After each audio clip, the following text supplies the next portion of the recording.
Hey guys, what's up? Welcome back to the show. I am making a quick video this week because I am actually in southern Brazil. I am going on. I have a different co-host today. This is Baby Brian. He is not my traditional co-host. Uncle Brian is back in Seattle right now. I'm sure he is painting all kinds of crazy, weird things that he will spring on me and will be very exciting and weird, and I'll have to come up with some really random stuff in a very short period of time. I'm sure he's frantically painting like a madman right now, all kinds of things that he hasn't shared with me yet. But while I'm down in Brazil, we had to take baby Brian to go visit his grandparents, and I'm going to be down here for the next 8 weeks. But we have front loaded a bunch of cool videos, some art walkthroughs, and a couple other fun little things that we think you're going to really like. And so then when we're back, we'll record all of the new shows and everything like that. So yeah, we still have everything set to go. It's gonna be great. Gonna be really good time. And we have a lot of really great stuff planned for the next couple weeks while I'm down in Brazil. Meanwhile, I kind of wanted to talk a little bit today about a fun encounter that I ran with my D&D group.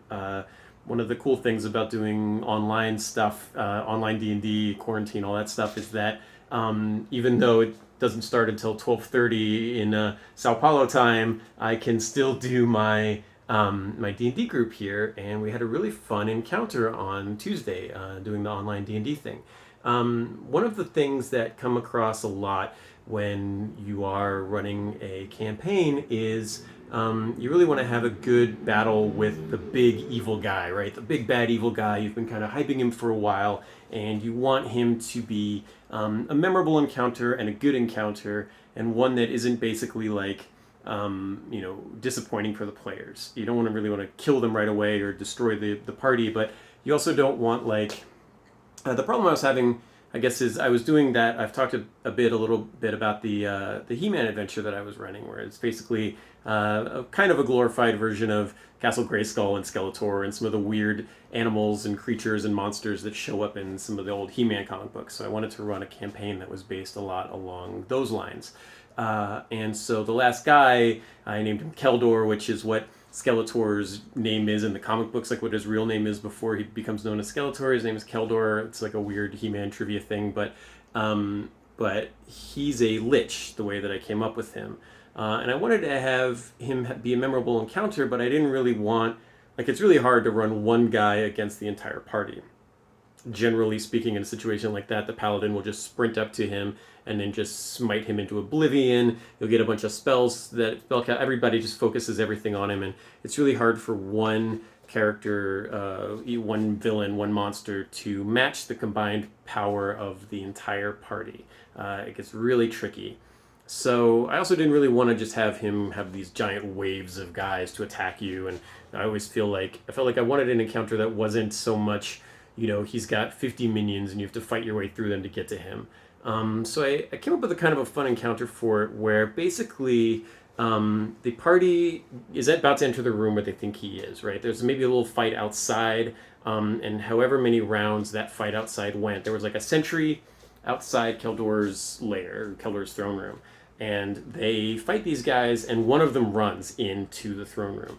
And every round that he's in the throne room is a round that Keldor can buff himself by preparing a spell. And so then that way, if the party shows up and he's super buffed, they're not going to be like, well, that's lame. But it's like, well, it took you 4 rounds to dispatch his guys, so you got in there and he was all pumped up. So anyway, the encounter was that they enter Keldor's throne room, and there are 4 Keldors, and they're all standing around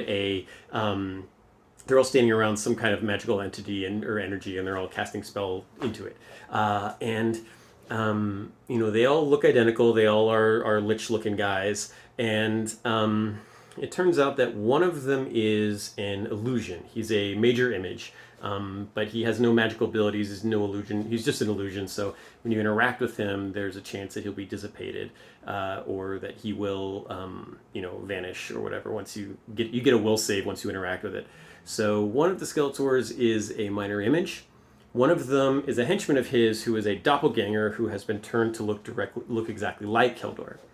Another is kind of a warrior henchman who has been alter-personed into looking exactly like Keldor.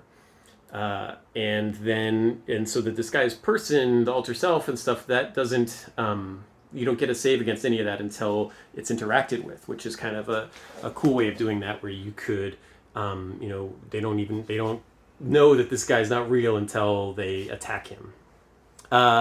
And so then they had to kind of, and then one was the real Keldor. They're all displaced, so that even if you're attempting to interact with one of the illusion kind of guys, you have to hit the displacement before it will like vaporize the image. And so the minor image can't do much, but it can look like it's casting something big. So on turn one, maybe they've got some buffs and stuff up, so they're displaced, or they're mirror imaged, or they've got a fire shield up, or something along those lines. There's a fly spell they can cast on themselves. Liches have some really mean stuff, but the minor image just pretends like it's going to be casting something really big, and then that will like force the party to direct their attention at him, which is basically he just functions like another version of another mirror image for the Keldor, basically. I had another idea that what if there are these 4 versions of him in the room, but the real Keldor is under a greater invisibility spell, so he can be casting actual spells, and unless the party can see invisibility or has an idea that there's an invisible creature in the room, that also can be really kind of a cool distraction. So anyway, I thought that was a really fun encounter where you run in and you've got these 4 guys. One's a warrior that when you run up on him, he can fight. One is the actual wizard.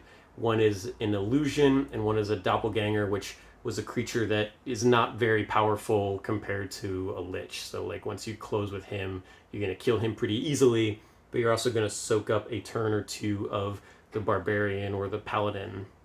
And one fun thing as a DM is that like you don't have to know which is which. You can just like totally cheat, and like if you want it to be like a memorable battle, you can totally cheat and have the last guy they attack be the real one, right? Like there's nothing to say. Nobody's going to look at your notes and be like, well, actually the second guy from the left was the real one, but you said it was the third one on the left. So, whatever, it doesn't matter, right? You want it to be an exciting fight for them, and that's an easy like last minute like DM trick that you can just be like, oh well, whatever, I changed it. I changed the rules.